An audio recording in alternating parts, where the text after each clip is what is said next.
प्राचीन काल में हिरण्यकश्यप नामक एक बहुत बड़ा बलशाली असुर राजा था, जिसने अपनी कठोर तपस्या के कारण बहुत से वरदान प्राप्त कर लिए थे। वह अपनी शक्ति के मद में चूर होकर वह स्वयं को ही भगवान मानने लगा था।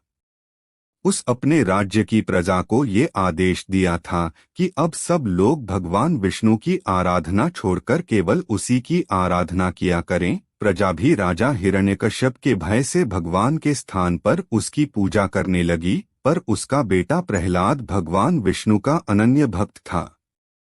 उसने अपने पिता की बात न मानी और उसने ईश्वर की भक्ति में ही खुद को लीन रखा। इससे पिता के क्रोध की सीमा न रही। हिरण्यकश्यप ने प्रहलाद को मरवाने के बहुत उपाय किए, पर ईश्वर की कृपा से कोई भी उपाय सफल न हो सका।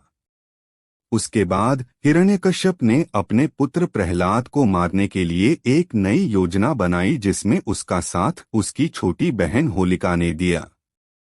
उसे यह वरदान प्राप्त था कि आग उसे जला नहीं सकती। हिरण्यकश्यप की आज्ञा से प्रहलाद को होलिका की गोद में बिठाकर लकड़ी के बड़े से टीले पर बैठाकर आग लगा दी गई। परंतु ईश्वर की महिमा अपरंपार होती है। प्रहलाद निरंतर भगवान विष्णु की आराधना करने लगा और भगवान ने भी उसकी रक्षा की। होलिका उस आग में जलकर भस्म हो गई, लेकिन प्रहलाद को कोई आँच न आई। प्रहलाद उस तेज अग्नि के ज्वाला से जीवित बाहर आ गया, जिससे सारी प्रजा में खुशी की लहर आ गई।